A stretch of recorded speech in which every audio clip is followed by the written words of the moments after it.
Ponto de Vista. Apoio Grupo Mendes.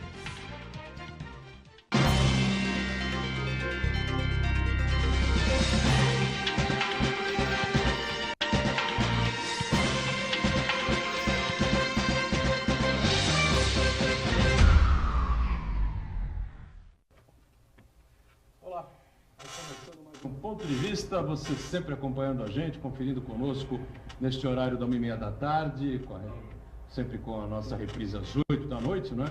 1h30, claro, tradição do debate político, do almoço, né? Debate político, das discussões e debates dos temas importantes, não é? A pauta aqui que a gente destrincha relativamente à nossa cidade, à região metropolitana, e, claro, discussão sempre importante também nos assuntos e temas de interesse nacional. O carnaval está chegando, as bandas se espalham aqui pela cidade de Santos, lamentavelmente os problemas sérios, né, nessas bandas, coisa que é uma tradição aqui na cidade de Santos há tantos e tantos anos, né? Algumas delas foram proibidas, ou quase todas foram proibidas de desfilar na Avenida da Praia, como era tradição antigamente, por conta de vandalismo, violência, enfim, até o crime de morte, né? Aconteceu em 2000 ou 2001, não estou lembrado exatamente, tragédia lá da banda da Serra do Mar, enfim. Agora nós temos outros graves problemas acontecendo também em algumas bandas da cidade.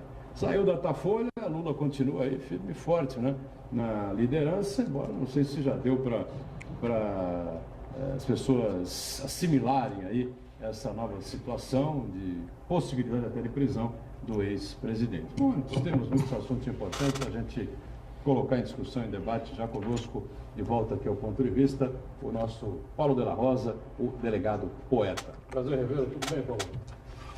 Edgar, mais uma vez, muito obrigado pela oportunidade de estar com você, com o Marcos Santana, meu querido amigo, esse repórter tão atuante e tão corajoso, e especialmente essa bancada que tem sido comentada e cantada e decantada como um ambiente de isenção, de responsabilidade e, especialmente, onde se discute com profundidade, com civilidade e respeito as questões que envolvem a cidade de Santos e a costa da Mata Atlântica. E eu tomo a liberdade de mandar um especial abraço a dois jornalistas amigos de vocês, o Lúcio Nunes e o Marcelino Silva, e ao querido Nelson, que são ouvintes desse programa e uma das pessoas que se empenham para que o que se discute aqui alcance o espaço ainda maior na cidade de Santos e em toda a região. Muito bem. Lá na ponta nós já temos o nosso Marcos Santana, sempre atento aí às redes sociais, às transmissões que fazemos aqui do Ponto de Vista e a sua participação também. Tudo certo aí, Santana? Tudo certo, boa tarde a todos. Você bem observou a pesquisa da Datafolha, apesar de ela já ter sido realizada em campo após o anúncio da decisão em segunda instância da condenação, a confirmação da condenação do ex-presidente Lula, ainda assim essa pesquisa não vai refletir o atual momento da corrida eleitoral sem o Lula fora da disputa, né? Acho que o dado importante dessa pesquisa que indica o início da tendência de queda do Jair Bolsonaro, que é um candidato que vinha aí de um recall muito forte, aí, mas está muito em evidência, e a partir do momento que começou a ser bombardeado no noticiário, as pessoas começaram a realmente perceber de quem se trata o Jair Bolsonaro, ele começa uma tendência de queda. Eu quero cumprimentar você que nos acompanha ao vivo, convidá-lo a participar do programa, mandando sua pergunta, crítica, sugestão, pelo Facebook. Ponto de Vista com Edgar Buturão ou por e-mail, contato@pontodevista.tv.br. Lembrando também que o Ponto de Vista é exibido ao vivo pela internet, santaportal.com.br/tv. Todas as edições anteriores estão disponíveis no nosso canal no YouTube e também na nossa página no Facebook. E você que nos acompanha na reprise às 20 horas, uma boa noite. Sempre o nosso boa noite para você que está na reprise conosco, né? E, claro, aquele alerta natural de todos os programas, Ponto de Vista fecha ao vivo aqui, termina ao vivo a sua exibição às 2h30 da tarde, né? E a reprise começando às 8, sabe-se lá, tudo que pode acontecer, né? Neste confuso país, né? Que tem a Cristiane Brasil aí, dando shows de terror, né? Prática de terror para todo mundo acompanhar diariamente. Conosco já o advogado da área criminal, Joaquim Fernandes, dá mais uma vez a satisfação de tê-lo aqui no Ponto de Vista. Tudo bem também contigo, né, Joaquim? Graças a Deus, boa tarde, Botrão, boa tarde, meu caro delegado. Delegado poeta. Rosa, delegado poeta. Marquinho, hoje em maioria absoluta nesta bancada. Esse é um detalhe triste, parlamentarmente. Saudações ao Viníga do Parque São Jorge em maioria absoluta. Um prazer sempre estar aqui com você, nessa audiência qualificada da TV Santa Cecília. Perfeito. Bom, quero saber o seguinte, carnavalesco aqui, eu fui muitos anos, desfilei em banda, desfilei em escola de samba, né, Imperial especialmente, enfim, banda do pé, segura no bagre, essa coisa toda, né? E lembro muito também da outra banda que a Rádio Cultura patrocinava, que tinha ligação, no sábado de carnaval, Banda Mole. Banda Mole, eu realmente nunca desfilei na Banda Mole, mas me lembro também uma banda de muito sucesso, com a Banda da Independência, bandas e bandas e bandas que a gente vai se lembrando aí, que desfilaram aí pelo Carnaval Santista, no pré-carnaval, né, que era muito legal também. Muita gente descia para acompanhar as bandas, era uma coisa muito famosa, as bandas saíam com um grupo, né, pelas ruas, pelas avenidas, enfim, de repente aquilo ia inchando, um monte de gente que ia se juntando ao carro de som, enfim, né? E ficava um movimento muito legal, a participação das pessoas nas janelas dos prédios, participando, era uma coisa muito legal. E pelos bairros, então, acontecia também, pessoal nas casas, enfim, uma interação, uma integração muito bacana. Aconteceram aí um monte de problemas, infelizmente, aquele caso gravíssimo da Banda da Serra, na Avenida da Praia, uma morte, né? Um assassinato, e aí as bandas acabaram sendo suspensas, uma confusão danada. As bandas voltaram ativas há alguns anos, né? Em vários bairros da cidade. E agora a gente volta, o Della Rosa, a acompanhar cenas de vandalismo, arrastões, né? Gente que vai para curtir o carnaval e de repente se vê pressionada aí por bandidos, né, que invadem as bandas. Eu não sei exatamente qual é o objetivo desses caras em criar esse tipo de confusão. Mas a coisa está acontecendo, né? Parece que essa moda, esse samba enredo tomou conta do Brasil como um todo. Não importa qual o viés que tratemos, ele sempre vai acabar nas páginas policiais. Se falamos de política, acaba na página policial. Se falamos de economia, acaba na página policial. E agora, falando de carnaval, a tônica é a página policial. Isso prova a falência absoluta que vivemos na questão da segurança pública no Brasil como um todo. Primeiro, por um Estado absolutamente inerte, praticamente silente, com medo de agir. O Estado há de ser, sim, incisivo, legalista sempre, mas incisivo. É preciso que nós coibamos esse tipo de prática. É preciso que identifiquemos os responsáveis e efetivamente os coloquemos sob o manto da justiça, depois de sentenciados, na cadeia e que lá permaneçam. E, por outro lado, não é aceitável que uma sociedade se comporte dessa forma. Que não possamos mais sair de casa para nos divertirmos com as bandas de carnaval. Um ambiente, Edgar, que outrora foi a marca registrada de Santos, da Baixada Santista. A cidade pulsava o ritmo de carnaval. Todos nós vivíamos a alegria dos festejos de Momo. E agora estamos passando por o dissabor das nossas casas serem invadidas, os prédios invadidos, carros depredados nas ruas, pessoas sendo atacadas física e moralmente. É momento de uma profunda reflexão. Estamos às vésperas de um processo eleitoral e no carnaval que antecede a eleição mais importante da história desse país, mais uma vez, a prática qual é? A prática do desrespeito, da falta de cidadania, do descumprimento absoluto da lei. De um lado, nós precisamos sim exigir mais postura das nossas autoridades, algo mais firme, mais presente, mais atuante. E, por outro lado, é necessário que a sociedade como um todo resgate os valores éticos da cidadania, do respeito ao semelhante e, especialmente, da marca registrada, que é a solução para todos os problemas. Um pouco mais de amor. Amor à sua cidade, amor ao seu próximo, amor a si mesmo. Ô, Joaquim, eu não entendo como é que pode, né, uma situação dessa, porque um grupo de bandidos não vai invadir uma banda para assaltar as pessoas, tá certo? Sim. Ninguém vai estar lá com mais de 100 reais na mão, 50 reais para comprar uma água, um refrigerante, alguma coisa, uma cerveja talvez. Ninguém vai lá com um relógio de ouro, não é? Hoje em dia ninguém vai lá com uma pulseira de ouro, não é? O efeito manada. Pois é, então, qual a visão sua sobre essa coisa aí? Primeiro eu entendo o seguinte, carnaval, grande concentração popular, eu queria saber por que não consultam. Não sou Santos, não, São Paulo. Vai lá na Bahia e vê como funciona. Porque na Bahia Milhões de pessoas vão andar lá no negócio. Tem um cordão, tem problema, mas os problemas na Bahia, que é um centro que as pessoas vão lá se divertir no carnaval, é muito menor do que aqui. Então eu não consigo entender como é que a gente não consegue, em relação às bandas, ter e dar segurança às pessoas. Porque, é claro... O Bahia que você fala é Salvador, né?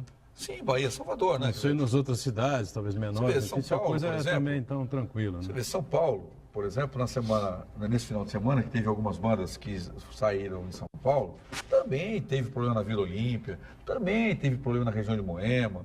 Por quê? Porque as pessoas estão bebendo além da conta. E aí é o efeito manada, um dá uma sugestão, vamos jogar uma pedra ali, vamos fazer não sei o quê, e aí começa um negócio incontrolável. Só que assim... Na tua visão, então, não é nada organizado, criminoso. Eu acho que é realmente... vandalismo social mesmo. É empolgação vandalismo do social. momento, E né? eu acrescento uma coisa que eu gostei muito da fala do Della Rosa, que é o seguinte: veja, como é que você coíbe isso? A pessoa que bebeu demais, ela vai falar, tem polícia demais aqui também. Pô, os caras estão em cima, os caras estão vigiando tudo, os caras estão fiscalizando tudo. Você naturalmente vai coibir algumas coisas. Eu dou um exemplo, eu fui assistir, quando teve a Copa do Brasil, eu fui na Alemanha. Aí eu estava lá, era o dia do jogo da Alemanha, na principal praça da Alemanha, que é lá perto do portão de Brandemburgo. Muito bem. Para você entrar na chamada FanFest, o cara revistava tudo de você. Tudo.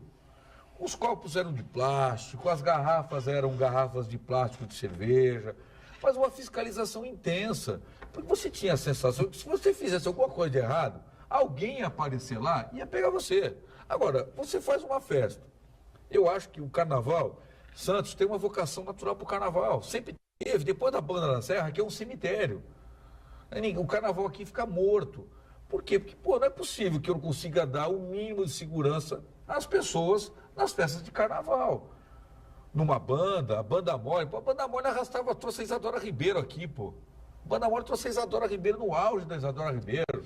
Então, ela trouxe, a Banda Mole trouxe a Globeleza. A Globeleza também. Que não era a Isadora Ribeiro, na sequência. Era a Valéria Valença. Valéria Valença. Mulher de Hans Donner. Então, assim, eu tenho que dar um mínimo de... Sei que vai ter muita gente, e o Della Rosa, delegado por tantos anos. Eu já sei que o troço vai dar problema. O que eu faço? Eu tenho que fazer alguma coisa para impedir o problema. Não proíbe. Proíbe que é mais fácil. Eu não me comprometo enquanto autoridade. Então eu acho que alguma coisa precisa ser feita de maneira mais objetiva. Só isso. Eu acho que não é possível proibir e não resolver o problema. Simples, revista as pessoas, delimita a área, a banda vai circular em 4 ruas. Mais ou menos só isso que acontece. Mas só que para entrar nessa rua, eu vou revistar todo mundo. Mas a verdade é uma só. Nós precisamos aceitar que nós não podemos viver sob o manto do Estado todo o tempo. É preciso que as pessoas, enquanto cidadãos, se comportem dignamente. Mas vamos imaginar, você diz o efeito só um segundinho. O efeito manada. Mas se o efeito manada for na direção inversa, ou seja, vamos nos comportar dignamente, pode ser que isso influencie possíveis autores que não agirão errado, porque a grande maioria está agindo de maneira correta. O que está acontecendo é o contrário. Nós estamos nos descuidando da nossa postura. Na verdade, a maioria não gosta de ser revistada, a maioria não gosta da delimitação, a maioria não gosta de cumprir a lei. Está acontecendo no microcosmo do Carnaval Santista aquilo que acontece no país como um todo. Parece que nós precisamos de um policial para cada cidadão. E daqui a pouco precisaremos de um policial para policial que policia o cidadão. A verdade é uma só, Joaquim. O Estado continua omisso. É fato. E você vem alertando isso há muito tempo. Mas nós não podemos esquecer do papel do cidadão. Não é possível que nós exijamos sempre que a polícia... O Paulo tocou num ponto que eu ia tocar agora, que é o seguinte, que isso aí demonstra, evidencia a falta de civilidade das pessoas. Né? A falta de civilidade. Por mais que você coloque polícia, tal, não sei o quê, se não tem polícia, vai aflorar a índole da pessoa que ela traz no seu dia a dia.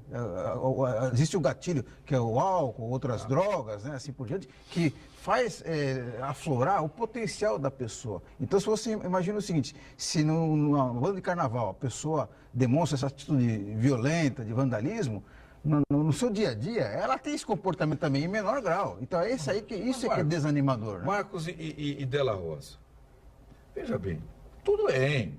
Isso nós já sabemos, que nós estamos numa fase mal educada, nós estamos numa falta de perda de valores, nós estamos numa fase em que a sociedade está absolutamente desencontrada em algumas coisas. Tudo bem, até aí. Só que nós não temos uma solução para isso, médio e longo prazo. Nós estamos discutindo questões óbvias. Se eu tenho um problema... Mas tem policiamento, viu? Não, mas o que eu me refiro... Joaquim, eu não estou dizendo que não tem, eu só estou dizendo o seguinte... Extremamente ostensivo e tal. Só que assim... Sei lá, você deslocar um exército para cobrir uma banda... Mas o que eu quero ponderar contigo é o seguinte... Eu entendo o que você falou. Na você Bahia, tem uma certa razão. Na Bahia, o cara entra com o tal do abadá, que ele paga uma nota... Então, mas ele entra lá no cercado. Ele entra no cercado, ele é revistado, etc, etc, mas etc. do lado de fora, em outras regiões da própria Salvador, tem outras bandas também. E o pau come lá também. Faz parte. Só que assim... Só que a imagem que eles vendem é essa que você está colocando aí. Só que talvez muito menor do que a gente tem um problema com um número menor de pessoas com ocorrências de maior gravidade. Então a minha questão é a seguinte, se a banda do Segura no Bagre, ela vai sair da Pindorama, vai dar a volta na praia... Quem vai participar da banda? São pessoas X, Y, Z? Amigo, tem que revistar. Concordo com o Della Rosa. Pessoas não gostam de ser revistadas, mas são. Aqui não são revistadas, mas quando eu vou em qualquer outro lugar do mundo, adoro ser revistado. Acho que a lei está sendo cumprida religiosamente. Revista o cabra, pô. Agora, a gente tem que encontrar uma alternativa. Se a educação das pessoas a médio e longo prazo não vai me resolver, neste momento, eu tenho que encontrar uma solução. Cerco, faço um circuito, faz alguma coisa que eu preciso resolver. Na verdade, tem o cerco, cada banda tem o seu, toda banda tem o seu circuito ali. Tem bandas, por exemplo, Segura no Bagre, eu nem sei se o Segura no Bagre desfila. Acho que não, agora só fica parado ali no Raiz. Porque não pode circular pela Avenida da Praia. Né? Então ele fica parado ali na porta do Raiz. E era uma banda tradicional, circulava ali, passava pela Conselheiro, vinha, voltava, entrava no Canal 3 e voltava ali para Pindorama.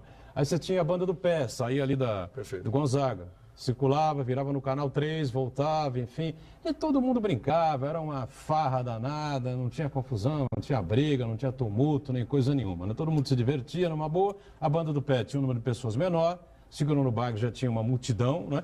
E a Banda Mole, então, era quase que uma escola de samba. Né? É verdade. Desfilando ali pelas ruas do Gonzaga, Canal 3, enfim, e aquela coisa toda. E não havia nada disso. A sociedade foi piorando, né? As pessoas foram ficando menos educadas e agora a prefeitura decidiu, agora há pouquinho, né? Estamos aqui no ao vivo, a suspensão de duas dessas bandas, a Dragões do Sabuó, que desfilou na segunda-feira, também um quebra-pau, uma confusão danada, arrastão, gente reclamando de todo jeito. E a da Vila Belmiro, que foi ontem também uma confusão danada, um quebra-pau danado, carros que foram quebrados, cadeiras no chão, não sei o quê, uma confusão inexplicável, né, por conta desse tipo de gente, desse tipo de pessoa que não tem condição de civilidade, né, nem convivendo com o animal, com burro, com sei lá o quê, tá certo? Então, realmente fica difícil, né? A gente se põe no lugar de um executivo, de um prefeito, enfim, de um secretário municipal. Que decisão você vai tomar? Se você fala, não vai ter porque não quero aborrecimento, não quero gente se ferindo, gente se machucando. É verdade. Ah, mas como? Que falta razão. de coragem, que isso, que aquilo. Aí você tem ali um limite, né? Como eu falei, você não pode deslocar toda a corporação da PM para cobrir duas bandas. Não é possível uma coisa dessa, né? E aí as pessoas entram no meio da banda, criam uma confusão desenfreada, né? Ou seja, se não houver civilidade... E, na verdade, em médio e longo prazo, perdemos todos. Perde em maior grau, perde a cidade. Porque o fenômeno carnaval em Santos representava uma injeção altíssima na economia da cidade. Verdade. Porque o turismo também fazia parte do processo carnavalesco. As pessoas saíram daqui e foram para o litoral norte e sul. O afluxo de paulistanos e moradores do interior para São Paulo e até de outros estados para Santos, na época do carnaval, era de significativa monta. Verdade. E com isso, nós acabamos, porque temos um sofá maior, grande, trocarmos o apartamento em vez de resolver o sofá da sala. Cercear as bandas, torcida única nos estados, só comprova a falência do Estado. Mas não é a falência do Estado paternalista, como se fosse a segurança pública a grande responsável por tudo isso. Eu canso de dizer, segurança pública é um grande vagão que a polícia é apenas o último desses vagões. É um trem enorme. Nós precisamos de mais responsabilidade social, mais responsabilidade cidadã. E é verdade, Joaquim, você sempre se pauta nessa realidade que eu valorizo muito. Nós precisamos de uma solução imediata, mas diferentemente da grande maioria dos que tratam de segurança pública, eu não tenho dificuldade em dizer isso. Não há solução imediata. A questão da segurança pública foi tão maltratada, foi tão desprezada, que nós precisaremos sim de um processo de depuração. A sociedade vai ter que se resgatar enquanto sociedade, para que tenhamos uma polícia à altura dessa sociedade e especialmente valorizada, respeitada e legalista. Não será através do prenda-arrebente, cercando tudo, botando o exército, porque daqui a pouco vamos colocar o exército para tomar conta das bandas, o exército para tomar conta das esquinas, e isso não funciona. O direito penal, e você é um especialista muito mais aquilatado do que eu, ele trabalha com as exceções. O direito penal não é para a regra geral, é aquele que infringe a lei, esperando que a grande maioria se comporte sob o manto da lei. E a verdade é uma só, a sociedade brasileira perdeu o tom, perdeu a mão, acha que é dono do mundo, cada qual acha que pode fazer o que quer e joga a culpa toda no Estado, que eu não tenho nenhuma dificuldade em assinalar. Continua acovardado, continua silente. O Estado tem que ser mais eficiente. Ele está com medo das repercussões. Se tiver que algemar alguém, ou se tiver que levar alguém para a delegacia, qual será a repercussão disso? Os policiais estão acovardados porque o Estado está acovardado. Na verdade, nós precisamos de uma revolução cidadã. As instituições terem mais coragem. Paciência, ciência e coragem, digo sempre, o PCC do bem. E, por outro lado, a sociedade como um todo, entender que o meu direito efetivamente termina, Joaquim, quando começa o seu. Lá no Ceará, por exemplo, eles estão se divertindo pré-carnaval, são as chacinas. Estão matando lá os presos uns dos outros, uma guerra de organizações criminosas, enfim, o PCC está lá, né, comandando mais uma vez. Ao encontro do que fala o Della Rosa, eu acrescento o seguinte: esse desprezo da população pela autoridade vem de maneira clara manifestada nas palavras do juiz Marcelo Bretas, que quando questionado sobre por que ele pediu auxílio alimentação morando na mesma casa com a mulher, que também pediu, que é juiz da federal, ele pega e diz que ele tem o péssimo hábito de buscar justiça de maneira irônica. Então, um juiz que age dessa forma, que tem um comportamento, e eu questionei era tido como paladino, né? E era tido como paladino. Eu questionei a época quando o Sérgio Cabral perguntou a ele: o senhor sabe muito bem sobre negócio de ouro, porque a sua família mexe com isso. E ele se ofendeu e todo mundo falou que ele estava... Então você veja que se a autoridade judicial tem o desplante de tratar todos da nação como se fossem imbecis. Idiotas. Como se fossem somos todos idiotas, imbecis, ele é um espertalhão danado, um inteligente, ainda tem a cara de pau de dizer: não, eu tenho esse mau hábito aí de, quando tenho algum direito, ir à justiça, eu não faço escondido, né? Eu fico chorando nos cantos. Vamos para o nosso break, intervalo rápido, voltamos já já.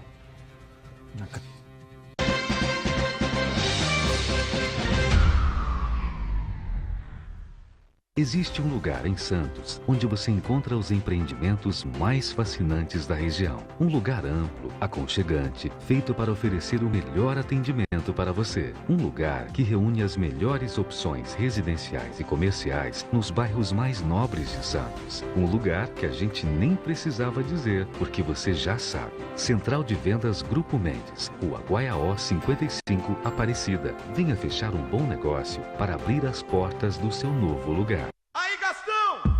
Toma duas. o seu banho, cantando no chuveiro. Não economiza água, vai gastando o dia inteiro. Na piscina ou no banheiro, com a mangueira ou com o chuveiro. Bote a mão na consciência, você é um cara maneiro. Essa água ostentação não combina com verão. Fecha a torneira, não desperdice. Nesse verão, economize água, tome banhos mais curtos, não lave o carro, não use a descarga além do necessário. Sabesp, Governo do Estado de São Paulo. Festa de 21 anos do Sistema Santa Cecília de Comunicação. Dia 2 de fevereiro, a partir das 10 da noite, no Clube dos Ingleses e Caiçara. O melhor do flashback dos anos 70, 80 e 90. Convites antecipados com desconto no Café do Cine Roxy, nas lojas Proplastic do Centro e Pedro Lessa e na CTE Electronic em São Vicente. Acompanhe na programação o sorteio de convites. Aniversário de 21 anos do Sistema Santa Cecília de Comunicação.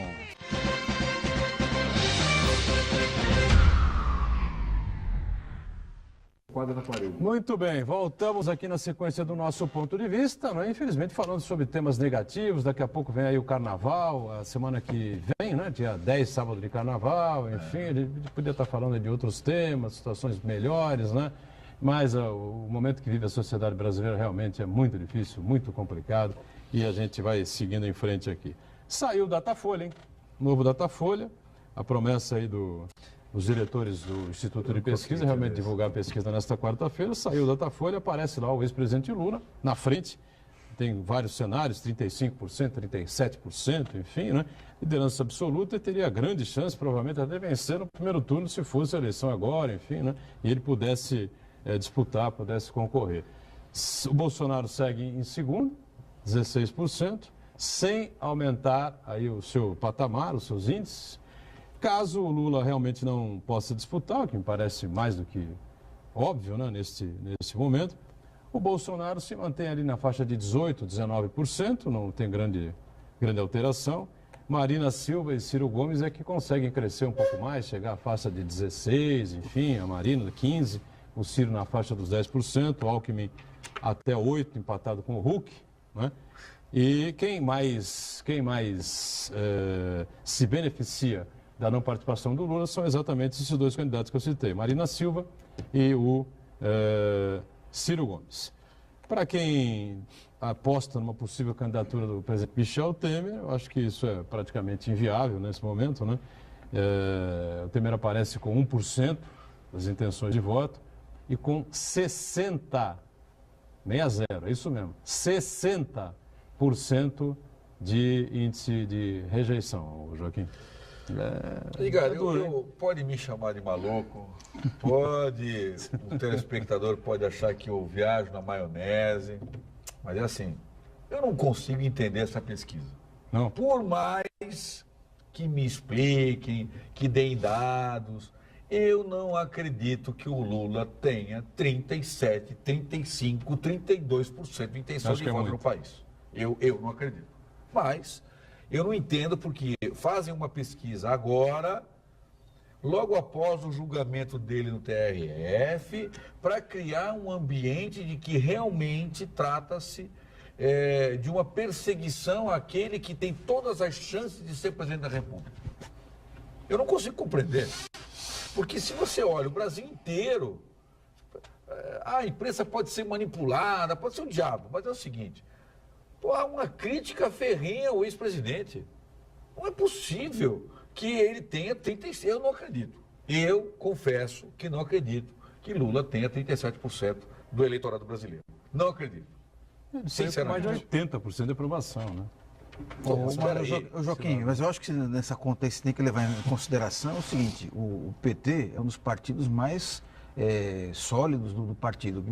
Goste ou não do PT, como as pessoas que integram o PT pensam, ele tem uma parcela significativa da população que é simpatizante, que é fiel ao PT. Agora, então eu até imagino que 1/3 do eleitorado brasileiro, entre petistas e simpatizantes, a figura do Lula, pessoalmente, então, somando isso aí tudo, vai dar 1/3. Agora, eu acho que o sentido dessa pesquisa ser realizada nesse primeiro momento é o seguinte, não é para mostrar, se a eleição fosse hoje, sem o Lula, Na verdade é o seguinte, ela é para servir como referência em comparação a outras pesquisas que vão ser feitas ao longo da campanha eleitoral, comparando Lula na disputa e Lula fora da disputa. Então, essa pesquisa foi feita nesse momento como um referencial para fazer comparação com outras pesquisas que vão ser feitas ao longo da campanha. Eu não enlouqueci, confesso. Mas depois de dois fatos importantes no ano passado, fazem eu mudar, fazem a minha loucura até alcançar um nível de normalidade. João Dória nunca foi previsto que ia ser eleito no primeiro turno. As gloriosas pesquisas nunca mostraram isso. E para mim, o Donald Trump, que é o maior exemplo de que eu dormi Hillary presidente e no dia seguinte o mundo assombrado com Donald Trump eleito presidente dos Estados Naquela Unidos. noite eu fui dormir já com o Trump eleito. Eu fui dormir ainda com o cara desenhando uma pinha de vermelho e azul, dizendo azul era o democrata. Mas, Joaquim, isso que eu estou falando, eu não consigo compreender. isso que eu estou falando do resultado do PT, do Lula, do PT na pesquisa, ela se reflete também nos últimos desempenhos na urna, nas eleições presidenciais. Então, se você comparar, historicamente, o PT sempre, a eleição presidencial, historicamente, o PT sempre teve pelo menos um terço do eleitorado. O que eu acho fundamental... Posso só acrescentar um negócio, Dona Rosa? Claro. Ele teve um terço na disputa presidencial, enquanto ele era tido e havido como um partido de vestais. Enquanto ele era um partido de vestais, ele mandava bem em todos os níveis. Agora, depois que começaram os escândalos, a última eleição foi um desastre para o PT. Só completando aqui, sem o Lula, o candidato pesquisado aqui foi o Jacques Wagner, que apareceu realmente muito lá embaixo, 2 pontos apenas, 2% apenas.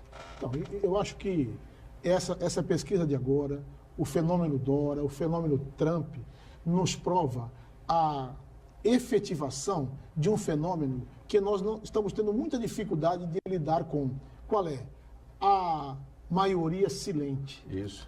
Nós temos num momento no Brasil de tamanha erupção de escândalos, de comportamentos deletérios à nação, da falta absoluta de referências, que a grande maioria continua em processo de reflexão. Uma reflexão silente, consigo mesmo, assistindo estupefato o que está acontecendo no país. Fazendo o possível para não emitir as suas opiniões. Eu só não aceito que cheguemos ao ponto de desvalorizar a pesquisa. A pesquisa é uma fotografia momentânea, que se a gente passar a acreditar nas teorias de conspiração, que tudo é arrumado, tudo é comprado, aí nós temos que realmente fechar a porta. Não é nesse Brasil que eu acredito. Pode haver aqui uma manipulação, acolá a outra, mas em via de regra, é realmente uma fotografia. O personagem Luiz Inácio Lula da Silva representa, sim, por volta de 30%. Muito maior do que o PT. Isso não é novidade para ninguém. O próprio PT sabe disso. Agora, o que me espanta é que outras figuras que estão tentando, de maneira absoluta, o papel de anti-Lula. Todo mundo quer esse papel, de anti-Lula. Então, nós continuamos repetindo a degradante, a nefasta realidade da eleição anterior. Lula e os anti-Lula. E esquecemos de falar do que, Joaquim? Esquecemos de falar do que é realmente importante, que tem um outro nome, que não é nem Lula, nem não Lula, que é a República Federativa do Brasil.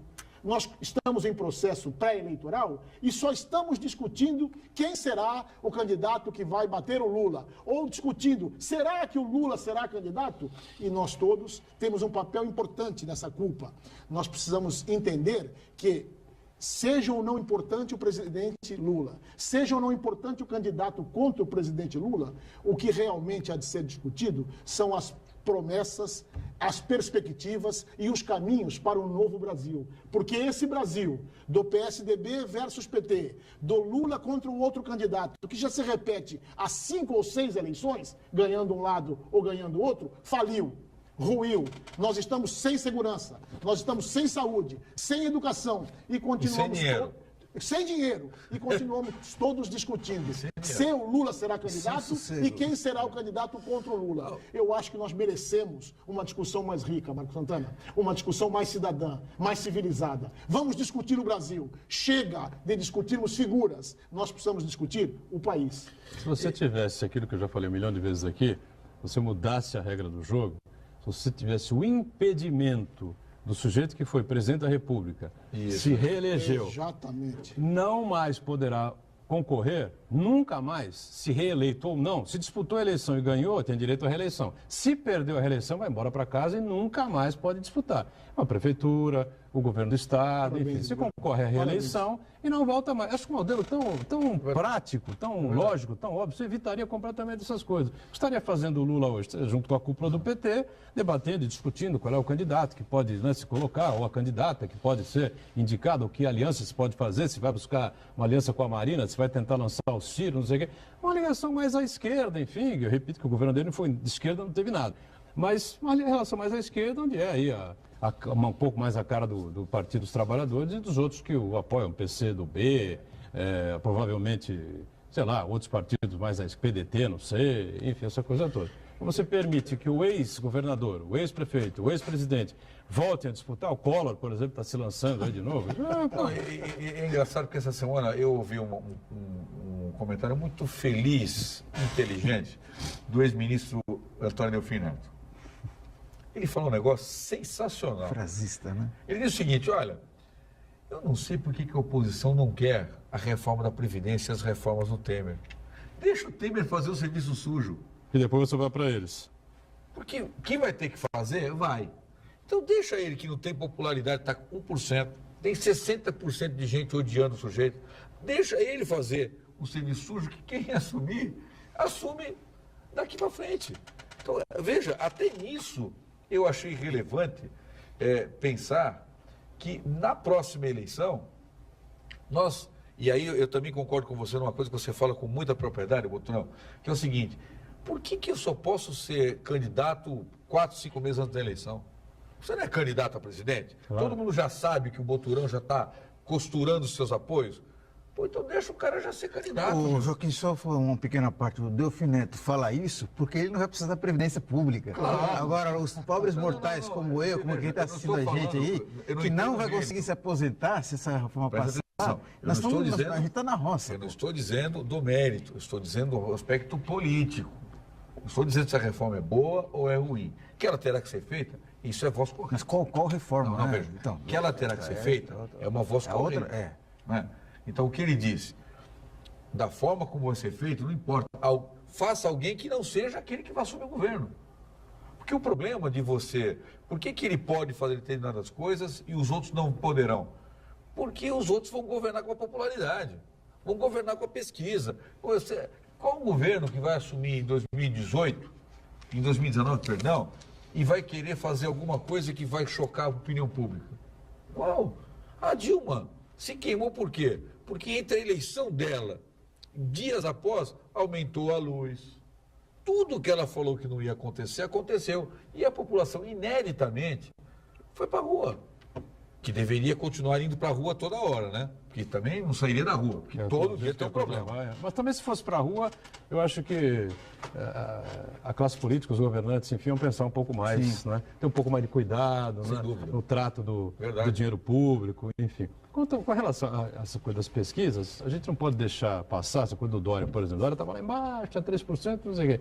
Mas era a aposta do governador Geraldo Alckmin para ter o completo e amplo domínio do PSDB em São Paulo e se projetar nacionalmente no partido. Inventou um cara, que era da mídia, tinha filiação partidária no PSDB, mas nunca tinha disputado a eleição para nada, né? E aí lançou o Dória e montou em torno do PSDB uma aliança gigantesca. E é onde a gente sabe, a mão do vice-governador Márcio França foi extremamente importante para atrair todos aqueles partidos que formaram um horário eleitoral gigantesco para o Dória, que vamos aqui, não é?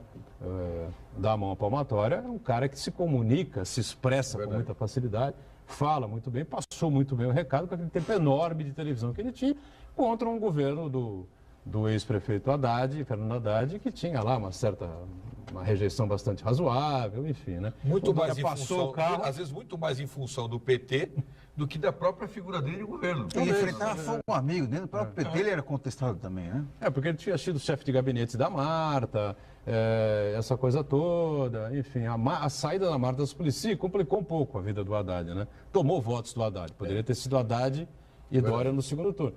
Mas se você não tiver essa composição de forças, né, esse agrupamento partidário em torno da candidatura e ganhar um tempo de TV enorme, que você passa o carro em cima dos outros, se você tiver competência, o Dória teve competência na campanha, né? Aí fica difícil também, porque o Instituto capta o nome do cidadão. Né? E salvo engano... E o cidadão está ali inserido numa coligação gigantesca, depois que começa a campanha, ele dispara, né?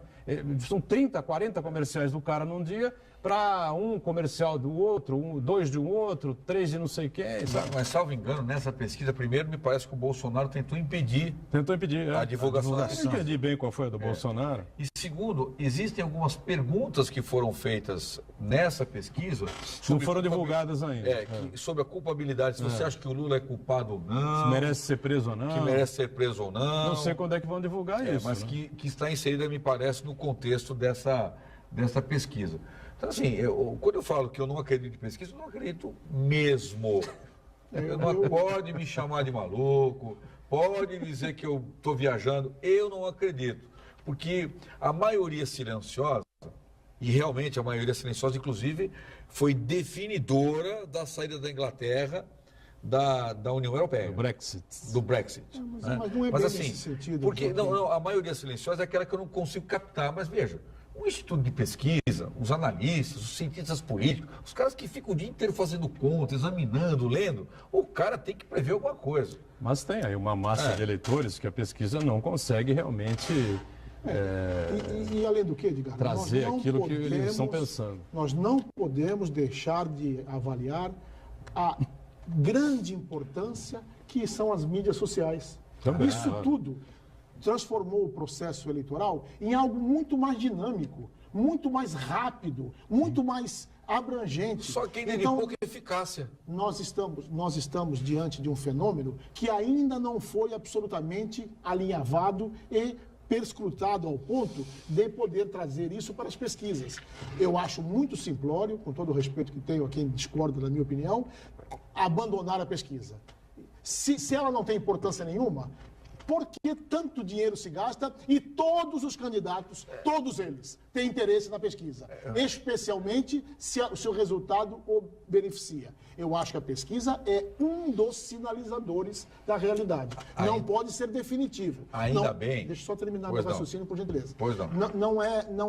Não pode ser tratado como a verdade absoluta. Mas sim, é uma fotografia válida que uns, quando não têm interesse, tentam bloquear, bem ao estilo do candidato que tentou bloquear dessa vez, e aqueles que estão beneficiados aplaudem a pesquisa. Se amanhã houver uma inversão e o Bolsonaro passar à frente do candidato Lula e o Lula abaixo, aí vai ser o pessoal do PT que tenta bloquear e o Bolsonaro divulgar. Na verdade, nós precisamos estar atentos a todos os sinais, especialmente esse último, o das mídias sociais, tentando o difícil trabalho de separar as fake news, o joio do trigo. Nas mídias sociais há uma revolução que ainda não foi bem aquilatada, mas que está sim, e esse foi um dos fenômenos lá nos Estados Unidos, definindo o pleito. Então, cumpre às pessoas sérias equilíbrio nesse sentido, de levar a mensagem à mídia social com o mínimo de ressonância com a realidade. E aquele que a lê, aquele que a compartilha, responsabilidade com a própria opinião e com os efeitos que alguma coisa mentirosa, falsa, pode trazer, não na sua vida, na vida do seu país, fazendo com que uma pessoa despreparada, absolutamente falastrona, possa chegar ao poder, vídeo que está acontecendo nos Estados Unidos. Ainda bem que eu já me apresentei de maneira simplória, dizendo que não acredito em pesquisa. Não acredito. Aliás, a própria eleição do Donald Trump mostrou que nos Estados Unidos questionou-se os métodos. os institutos de pesquisa passaram, a partir daquele momento, a revisar os seus métodos de avaliação. Então, na verdade, eu realmente visto, sim, a capa da simplicidade, sou simplório no raciocínio de não acreditar na pesquisa. E digo mais... Mas é que tá, a Hillary ganhou no voto popular, né? A regra lá é diferente. A regra é diferente. A regra do colégio eleitoral ele levou. Mas o grande mérito do Trump, na verdade, foi ter conseguido a legenda do Partido Republicano. Porque ficou no mano a mano. O que todo mundo dizia que não aconteceria jamais era o Trump conseguir dobrar os republicanos e o Trump conseguiu domar a regra do jogo. Nas pesquisas, o brasileiro, ele não vota no vice. Ele não gosta de vice. Ele não gosta do segundo colocado. Ele não vota no cara porque o cara é legal, 100%. Mas aqui tem muita gente... Olhar com carinho, né? Tem muita gente que vota no cara que está na frente. Ah, eu estou na dúvida. Eu não sei se é o Marquinho ou é o Edgar. Ah, eu vou votar. E quem está na frente é o Della Rosa. Eu vou no Della Rosa. Isso existe mesmo, claro. Então, a pesquisa, na verdade, ela... para mim, por mais que possa, repito, ser simplório, eu não acredito mesmo. Acho que ela serve de maneira disfarçada, e acho que isso é uma crítica aos meios de comunicação, que deveriam ter o direito de dizer em quem votam, em quem apoiam, em quem os seus diretores depositam suas esperanças, porque não é possível que a Folha de São Paulo, agora, às vésperas de uma discussão, se o Lula merece ou não merece ser preso, mete uma pesquisa de 37% dele. Pô. Muito bem, vamos para o nosso intervalo e daqui a pouquinho a gente retoma a sequência aqui do Ponto de Vista. Já, já.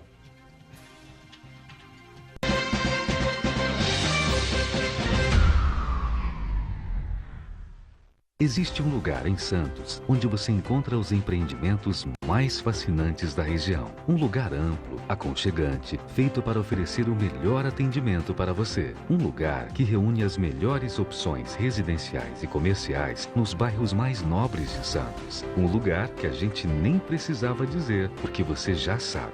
Central de Vendas Grupo Mendes, Rua Guaiaó 55, Aparecida. Venha fechar um bom negócio para abrir as portas do seu novo lugar. Aí, Gastão!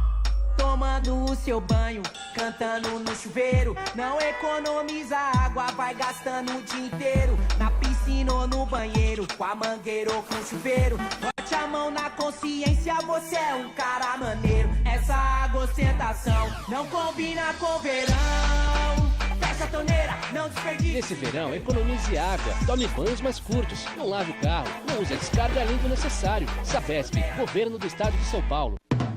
Conquistar um lugar no mercado de trabalho não depende só de diploma. Você precisa de uma formação diferenciada. Por isso, não perca tempo. Faça já a sua transferência para a Universidade Santa Cecília e ganhe 30% de desconto na matrícula e nas mensalidades.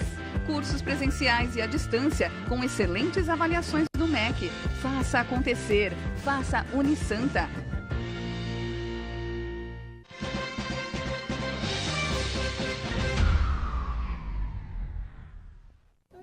Muito bem, estamos de volta aqui ao terceiro bloco do Ponto de Vista. O Marcos Santana tinha um comentário, um questionamento a fazer para a gente seguir em frente. Do comentário do Joaquim Fernandes, que é o seguinte, ele não acredita em pesquisa. Não acredito. Não acredito mesmo. Então, acho que são duas coisas que a gente tem que observar aí. Primeiro, o resultado em si da pesquisa, se ela reflete a realidade. Aí ela pode não refletir a realidade por duas questões. Por erro da metodologia, que não conseguiu identificar. Que, por exemplo, o professor Alcino Gonçalves, ele costuma dizer que o que é pesquisa? Você não precisa tomar a sopa inteira do prato para saber se ela está salgada ou insossa. Se você pegar uma colherada, você vai conseguir saber qual que é o sabor, qual que é o ponto do tempero da sopa. Então, pesquisa, usando o método científico, é a mesma coisa. Você, a partir de uma amostragem que reflete a integridade daquela população, você consegue identificar o que está acontecendo naquele momento. Isso é uma coisa. A outra coisa, se o pesquisador errar no tempero ali, não conseguir saber a amostragem certa, então não vai refletir aquela realidade. Outra coisa é a manipulação, pura e simplesmente, que pode acontecer também. O pesquisador pode falar assim, eu quero direcionar para o meu cliente, o meu candidato. Como paga, a margem de erro é maior ou menor. Por isso que tem pesquisa que é 5 para cima, 5 para baixo.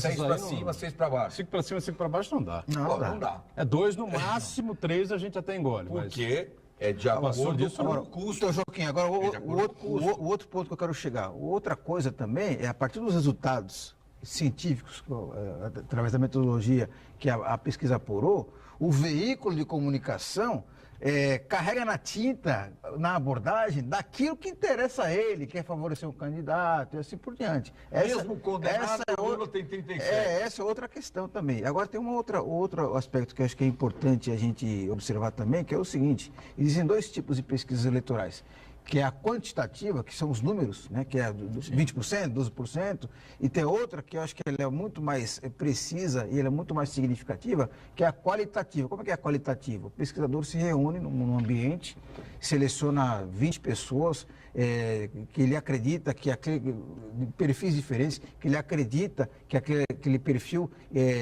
reflete um tipo da população, uma casta, um jovem, um idoso, um rico, um pobre, né, assim por diante. E aí se reúne nessa sala e começa a estimular a discussão, e a partir daí, a partir do conteúdo que as pessoas respondem, ele vai conseguir tirar conclusões que é muito mais que, eu voto no Lula. Voto no Lula por isso, aquilo outro. Não, voto no Bolsonaro por isso, aquilo outro. Então, essa pesquisa ela é muito mais valiosa, a ponto de que muitos marqueteiros utilizam dessa pesquisa qualitativa para poder identificar como é que está o andamento da campanha eleitoral e até mudar o rumo da campanha. Todos os marqueteiros fazem isso ao longo da campanha. A Aécio Neves mudou o tom da campanha dele, a Dilma mudou o tom da campanha dele a partir das pesquisas qualitativas. Então, quando a gente fala em pesquisa, tem que ver muito bem do que você está falando exatamente, né? Se é só a crença em si ou o que está por trás do método científico. E tem essa coisa, né? Eu lembrei do Dória, você faz a pesquisa em cima do nome do cidadão e da aceitação do nome do cidadão. Aí começa a campanha eleitoral, o cara tem 15 partidos junto com ele. O outro que tem a possibilidade de encarar e tal, tem 8 partidos. Quer dizer, uma diferença gigantesca, entendeu? O horário de televisão, né, que é proposto para esses candidatos, se souber aproveitar, no caso do Dória, soube aproveitar muito bem. E em termos de pesquisa, aqui em Santos, a gente vai lembrar o resto da vida sobre aquele erro histórico do Ibope, né, em 2004, e dava 10% de vantagem para, então, o candidato Thelma de Souza contra o candidato Papa, na época, que acabou revertendo o quadro. Foi um empate técnico, era imprevisível, absolutamente imprevisível aquele resultado. Eu me lembro que estava numa outra emissora, recebemos a pesquisa, que seria divulgada no dia seguinte, no Jornal da Cidade, e tínhamos uma outra pesquisa de um outro instituto que seria divulgada num sábado, logo após, né? Aí eu recebi todos os dados dessa pesquisa, antecipei, o juiz eleitoral estava na mesa com a gente e o advogado Chamas estava aqui ao meu lado também. E aí eu divulguei as 2 pesquisas por inteiro, enfim, e tal, que ia sair do Ibope e que ia sair da Enfoque, né? A Enfoque dava 1,8% para a Thelma, de vantagem, Portanto, com o gráfico caído, com o gráfico caindo. Né? Qual era a dúvida, né, desse instituto? Se o X aconteceria até o domingo, dia da eleição. Enquanto o Ibope, pelo amor de Deus, se você conhece a cidade, quem conhece, você não sabia que jamais a Thelma poderia ter aquela vantagem, nunca teria aquela vantagem de 10%. Daria mais ou menos 25, 26 mil votos de diferença. Não tinha cabimento algum. Foi um erro de levantamento, erro de campo, não conhecimento da cidade. Erro na amostragem. Não mexeu, como eu falei, não mexeu a sopa direito. Paulo Della Rosa, temos um debate muito extenso aí a fazer, como você disse, temos que qualificar o debate dessa próxima eleição, seja lá para governo de Estado, presidência, principalmente presidência da República, claro, mas a questão da segurança pública vai estar na pauta. O presidente Temer esteve na Rádio Bandeirantes agora, segunda-feira, e foi questionado em alguma parte lá por a questão da segurança pública, enfim, e, claro, como normalmente faz, joga a bomba lá, bucha para os estados. Está acontecendo no Ceará, enfim, as chacinas, aquela criminalidade toda que a gente está acompanhando. O que é que se pode propor, né, no debate presidencial para esse tema, ou um debate para os estados, enfim, já que a coisa está ganhando uma proporção inimaginável? Eu sempre repito que a loucura nada mais é do que fazermos as mesmas coisas esperando resultados diferentes. E desde sempre, em matéria de segurança pública, sai governo, entra governo e nós fazemos as mesmas coisas, acreditando que aquelas mesmas coisas produzirão a solução da segurança. Mas a verdade não é essa. O resultado é sempre o mesmo. Fazemos as mesmas coisas e a segurança é pior. Sempre. Não há condição de discutirmos segurança pública sem revermos toda a estrutura da segurança pública do país. A polícia há de ser municipalizada, porque é no município que acontece a grande maioria da problemática. Só que ninguém tem coragem de dizer isso porque ninguém quer perder o poder, Joaquim.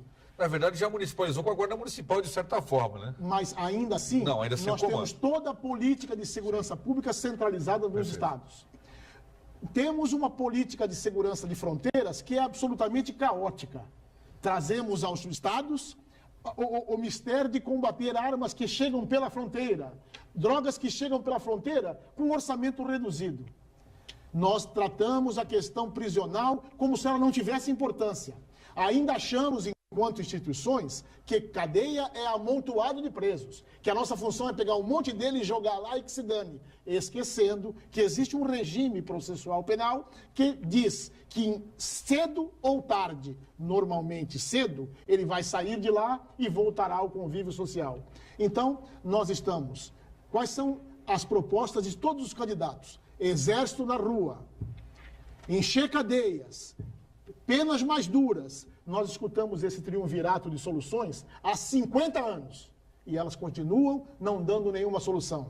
Nós continuamos com duas polícias, a polícia militar e a polícia civil, e querendo que elas sejam integradas, que elas sejam unidas, quando, na minha opinião, a melhor forma de integrar e unir qualquer dupla é transformar numa única ação, ou seja, uma polícia municipal que tivesse muito mais responsabilidade com a sua gente, porque nós tentamos várias medidas paliativas, a polícia comunitária, a polícia do povo, mas na verdade, ainda hoje, os problemas acontecem nas cidades e, lamentavelmente, a resposta policial a essa atitude da cidade ainda é tomada no sentido estadual. Ou seja, por mais competente que sejam os responsáveis pela polícia de cada cidade, como é que você quer que eu acredite, Boturão, que alguém que foi treinado na mesma academia de polícia, que seja um excelente delegado lá em Roslana, no interior do estado, aqui em Santos, na capital, na Zona Sul, na Zona... Não é possível.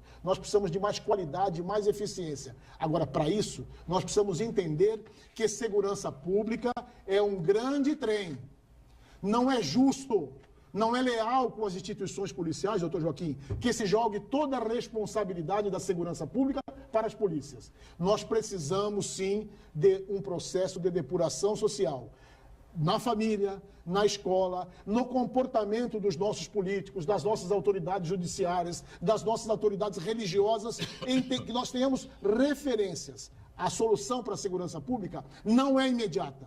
Não acreditem nos candidatos do prenda e arrebente. Não acreditem que a solução virá, porque o discurso é fácil, a palavra é fácil. E, na realidade, nós estamos vivendo o seguinte caos. Nenhum de nós mais tem segurança onde quer que vá e nem dentro de casa.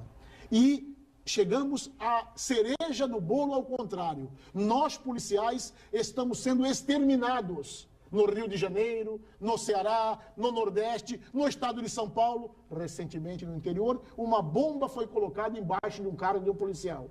Que ponto chegaremos? É um terrorismo, né? O terrorismo instalado. Nós temos um crime organizado que é tratado como se ele não existe e até glamorizado. O doutor Joaquim foi muito feliz numa bancada dessa quando disse: resolveram o problema dos homicídios no estado de São Paulo. É como se desse uma certidão de muito obrigado ao PCC.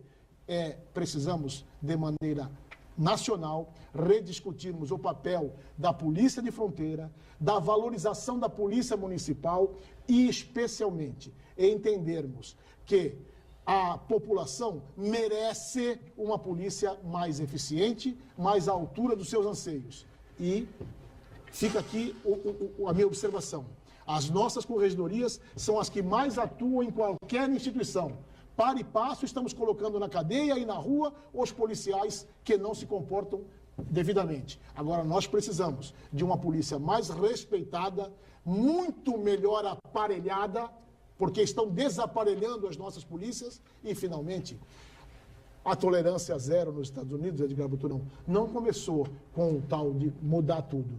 A primeira mudança foi a valorização do policial, no sentido salarial, no sentido técnico e no sentido social. O nosso policial está sendo marginalizado, esquecido, e uma polícia que não se respeita, que não recebe dos seus chefes o carinho, o incentivo e a qualificação à altura, não vai ser capaz de resolver o problema da segurança pública. Não tem milagre, né, Joaquim? Mais ou menos não isso. Tem. E anote-se também o seguinte, que em São Paulo, por exemplo, no último governo, Geraldo Alckmin, aqui nesse terço final, houve uma clara desmobilização da Polícia Civil, em detrimento da Polícia Militar. Se você hoje comparar as tropas, as equipes, você vai ver que a Polícia Civil ela foi absolutamente desprestigiada nesse último terço do governo do Geraldo Alckmin. Qual a razão? Não se sabe. Na verdade, ela colocou a Polícia Militar como obra e graça de tudo aquilo que pode ser feito para a segurança pública. E colocou a investigação criminal, que é relevantíssima para o combate ao crime, numa posição secundária, numa posição absolutamente à margem das grandes decisões de segurança pública no Estado. A gente discutiu isso aqui uma vez, o Della Rosa estava no programa, eu concordei, eu acho que realmente é verdade, o Estado falha realmente na questão da valorização do policial e essa coisa toda. Mas aí eu perguntei para você se o seu salário tinha caído, lembra? Não. Caiu? Não. Caiu o salário. Muito. Caiu o salário. Não. No sentido de Receber, caiu na conta. Opa, eu falei para você, olha, caiu na conta, o salário caiu, o 13º caiu pouco, também. mas tá lá. Enfim, o Estado de São Paulo, ele tem essa linha, não é? Que vem desde o Covas, enfim, que é a questão da austeridade, aquela coisa toda. O funcionário público do Estado de São Paulo realmente não ganha bem. De maneira geral, não ganha bem, mas ganha. Tá certo? O policial em São Paulo não recebe pouco, devia receber muito mais e tal, mas recebe. Né? Essa é a linha que o Estado pratica. Infelizmente, a cobertura é curta, essa questão orçamentária é terrível, mas, claro, a valorização do policial, como disse o Della Rosa e o Joaquim também, precisa ser revista, repensada urgentemente para a gente ter uma segurança pública mais efetiva. Então, fechando o ponto de vista, obrigado aqui ao Paulo Della Rosa, sempre conosco, e também ao Joaquim Fernandes, cadeiras cativas aqui do ponto de vista também, o nosso Marcos Santana sempre atento às redes sociais, nós juntos, segunda a sexta ao vivo, 13h30, e aqui a reprise na Santa Cecília TV, às 8 da noite, com exceção desta quarta-feira, tem futebol aqui na Santa Cecília, a partir das 8 da noite, a reprise do ponto de vista vem na sequência do futebol, jogo da Briosa, tá bom? Obrigado, tchau.